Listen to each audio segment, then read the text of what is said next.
माननीय सभापति महोदय, मांग संख्या 29 पर बोलने का अवसर दिया, इसके लिए बहुत बहुत आभार व्यक्त करता हूं। से प्रार्थना करूंगा आपके माध्यम से कि हमारे यहाँ व्यवस्था जैसे पंचायत है, पंचायत समिति है और जिला परिषद है, ऐसे शहरों में मध्य प्रदेश में एक व्यवस्था लागू होती है। हमने क्या किया, राजनीतिक आधार पर छोटे छोटे कस्बों को भी नगर पालिका घोषित कर दिया। तो मेरी आपसे प्रार्थना है, वहां एक मध्य प्रदेश में नगर पंचायत शब्द चलता है, नगर पंचायत एक व्यवस्था है। तो जो छोटे कस्बे हैं जिनकी 15,000 से नीचे पॉपुलेशन है, वहां एक कानून बना करके नगर पंचायत, नगर निगम और नगर परिषद और ऐसी व्यवस्था, नगर पालिका ऐसी व्यवस्था, 4 स्तरीय व्यवस्था करनी चाहिए राजस्थान को भी।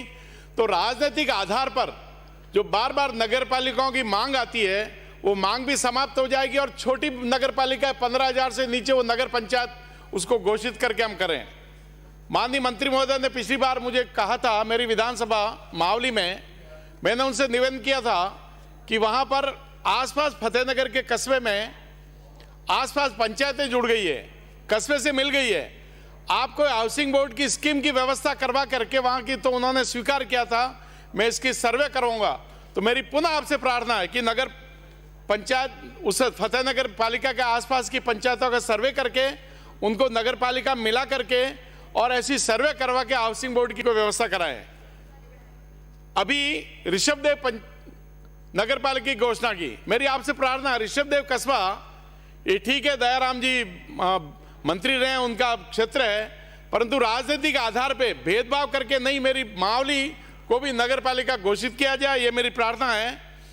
वहां की एक बड़ी समस्या, विनोबा भावे फतेहनगर आए थे आजादी के बाद और उन्होंने भूदान आंदोलन चलाया और अनेक गरीबों को सरकार से जमीन लेके गरीबों को दी जमीन। वो आज क्या हुआ, वो जमीनें, उन गरीबों की जमीनें पैसे वाले लोगों ने जमीनें ले ली वो, और जमीनें लेकर के यहां भूदान बोर्ड है, उससे आश्चर्य, जमीन हस्तांतरित नहीं हो सकती, उसके बाद भी लोगों ने यहां एनओसी लेकर के, अनेक पैसे वाले लोगों ने वो जमीन लेके कब्जा कर रखा। मेरी आपसे प्रार्थना है सरकार से, ऐसी जमीन को वो वापस उसकी जांच करवा के और ऐसी व्यवस्था करें। फतेहनगर कस्बे में 1955 में 87 बीघा जमीन पूरे फतेहनगर जो कस्बा अंदर का बसा हुआ है, वल्लभ नगर के एसडीएम ने वो जमीन अलॉट की। उसके बाद हमारे यहाँ पंचायत राज कानून लागू हो गया, फतेहनगर जो है कस्बा वो सनवार पंचायत में आ गया। सनवार पंचायत ने वो दुकानें अलॉट कर दी, घर अलॉट कर दिए। आज पूरा फतेहनगर कस्बा 87 बीघा में जो बसा हुआ है, वो ऐसा मानना चाहिए सरकार के रिकॉर्ड के हिसाब से अवैध है। 55 की उनके पास जमीन की अलॉटमेंट के कागज है, उसकी रसीद है, और उसके बाद पंचायत ने पट्टे दिए, उसकी भी रसीद है, परंतु वो नगर पालिका ने अभी उनको पट्टे नहीं दिए। मेरी सरकार से प्रार्थना है, वो 87 बीघा जो 100 साल से लोग बसे हुए हैं, फतेहनगर के बसने के साथ ही उनको वहां बसा के उसकी व्यवस्था किया जाए। माननीय सभापति महोदय, हमारे मावली क्षेत्र के कुछ गांव उदयपुर की यूआईटी में पैराफेरी में आए हैं। अब पैराफेरी की पंचायत की वो जमीन नहीं, जमीन यूआईटी में चली गई, पंचायत उसका पट्टा नहीं दे सकता, विकास का काम यूआईटी करवाएगी। पहले जब जनप्रतिनिधि चेयरमैन होते थे, चाहे कांग्रेस के हो भाजपा के हो, पर पैराफेरी के गांवों ने विकास के काम किए, परंतु जब से अधिकारी आए, अधिकारी सड़कें टूट गई, वहां पंचायत पट्टा दे नहीं सकती, यूआईटी पट्टा दे रही है। मेरी प्रार्थना है, ऐसे मावली विधानसभा के 15 गांव में विकास के काम जो पेंडिंग है उसको करवाया जाए। उदयपुर जिले के कुल मिला के 27 गांव है। माननीय सभापति महोदय, उनको निर्माण की अनुमति नहीं। शहर में यूआईटी में ऐसी स्थिति है कि कॉम्प्लेक्स की परमिशन मिल गई, लोग रह रहे हैं, लोगों ने पट्टे ले लिए, अब वहां पानी निकासी कोई व्यवस्था नहीं है, यूआईटी के पास आदमी भटकता है, तो यूआईटी कहती है कि भाई सामने निजी जमीन आ गई है और निजी जमीन के कारण पानी कोई निकासी नहीं है, वहां भारी गंदगी फैल रही है। तो मेरी आपसे प्रार्थना, इसको भी ठीक किया जाए।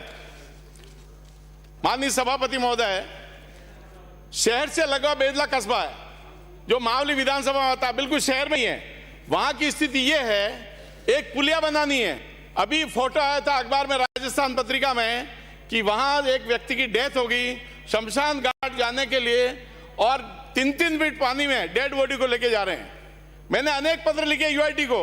तो मेरी आपसे प्रार्थना है माननीय मंत्री महोदय कि बेदला की पुलिया शमशान घाट का रास्ता बनाया जाए।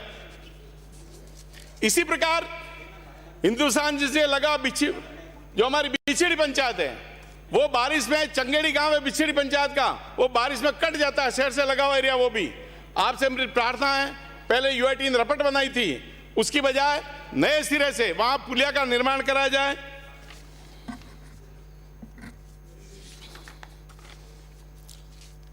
कृषि भूमि के पट्टे दिए जा रहे हैं, और कृषि भूमि के पट्टे के साथ ही वो जो डेवलपमेंट का काम है यूआईटी के पास नहीं। हमारी उदयपुर में लगभग 100 कॉलोनी ऐसी है जहां पर सरकार को आय हो सकती है। सरकार वहां से किसी भी कीमत में, चाहे भाजपा की सरकार हो, कांग्रेस की सरकार हो, उन लोगों को बेदखल नहीं कर सकती। तो मेरी सरकार से प्रार्थना है, उदयपुर में जैसे सहेली नगर है, शहर के बीच में आ गया, महाराणा प्रताप कॉलोनी है, हमारा हर्षनगर है शीशारमा पर, वहां सैकड़ों मकान बन गए। यूआईटी किसी भी कीमत में कोई सी सरकार उसको हटा नहीं सकती। क्यों नहीं उनको कन्वर्ट करके, मिनिमम सड़क निकाल के कन्वर्ट करके सरकार को उससे रेवेन्यू प्राप्त होगा और लोगों को पट्टे मिल जाएंगे। ये भी एक बड़ी सुविधा हो जाएगी। यूआईटी, उदयपुर की यूआईटी रेन हार्वेस्टिंग नाम से पैसा लेती है। 3000 स्क्वायर फीट से ऊपर के प्लॉट पे पैसा जमा करती है। पैसा जमा करा लिया, पट्टा ले गया, वो निर्माण का स्वीकृति होगी उसको, वो निर्माण कर रहा है, परंतु उसे सिस्टम नहीं लगाया। यूआईटी के पास मॉनिटरिंग की कोई व्यवस्था नहीं है। मेरी आपसे प्रार्थना, वो व्यवस्था करें। एक और मेरा निवेदन, पिछली बार निवेदन किया था, छोटे प्लॉट है, 1000-1200 फीट के प्लॉट है, क्यों नहीं आप मानक तय करके एक मॉडल बना करके, भाई 30 फीट की रोड पर है, ये 200 नक्शे हैं, इसमें सिलेक्शन कर लें कौन सा आपको चाहिए। यूआईटी नगर पालिका में पैसा जमा कर दें और पैसा जमा करके अपना काम चालू करें। कोई भी इंस्पेक्टर जाएगा, कोई परेशानी, जो नियम से चलने वाले लोग हैं उनको कोई परेशानी नहीं होगी। माननीय सभापति महोदय, अभी उदयपुर में स्मार्ट सिटी का काम चल रहा है। 1200 करोड़ रुपए भारत सरकार ने दिए हैं। आपको आश्चर्य होगा, स्मार्ट सिटी में कोई बाहर का अधिकारी नहीं है, कोई कर्मचारी नहीं है, नगर पालिका के कर्मचारी उसमें काम कर रहे हैं।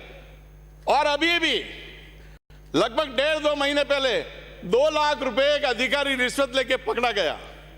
आपसे मेरी प्रार्थना है, स्मार्ट सिटी में मॉनिटरिंग की व्यवस्था करवाई जाए, अलग से एजेंसी व्यवस्था की करवाई जाए। आपको आश्चर्य होगा, सीवरेज की लाइन पड़ रही है, सीवरेज की लाइन में कहीं कहीं पर 6-6 इंच के पाइप है। अब जो समतल एरिया है, समतल एरिया में क्या होगा कि आदमी के बेडरूम में उसका पाइप फूटेगा, गंदगी वहां फैलेगी। फिर आपसे एक प्रार्थना है, उदयपुर में सीवरेज लाइन पहले भी नो कंस्ट्रक्शन जोन में, पिछोला में, फतेह सागर में होकर के सीवरेज लाइन पड़ी है। आज कई बार ऐसा वहां होता है कि उस पानी के फव्वारे उसमें छूटते हैं सीवरेज के, फिर अधिकारी दौड़ते हैं, परंतु किसी के खिलाफ कोई कार्रवाई आज तक नहीं हुई है। मेरी आपसे प्रार्थना है, इसको भी ठीक किया जाए। सामुदायिक भवन यूआईटी बना रखे हैं, नगर पालिका ने बना रखे हैं। सामुदायिक भवन एक बार बना दिए, पैसे लगाए, उस पर मॉनिटरिंग की व्यवस्था नहीं है, कोई सफाई की व्यवस्था नहीं है। इसको भी आप ठीक करें। मेरी आपसे प्रार्थना, मोटा मोटा ये आपसे निवेदन करना था, निर्माण कार्य, अवैध निर्माण यूआईटी तोड़ती है, फिर वापस बन जाते हैं, पता नहीं कहां से परमिशन लाते हैं। वो छोटे गरीब आदमी का निर्माण तोड़ता है तो वो हिम्मत नहीं करता दूसरी बार बनाने की, परंतु जो पैसे वाले लोग हैं जिनके कॉम्प्लेक्स बने हुए हैं, आपको आश्चर्य होगा, सब जगह परमिशन 4 मंजिल की, 5 मंजिल की है, उससे 2-3 मंजिल एक्स्ट्रा बना दी है। मेरा आपसे निवेदन है, एक सामूहिक रूप से इसको किया जाए। उदयपुर में एक निजी हॉस्पिटल है जिसको सरकार ने 1 रुपए में जमीन दी है।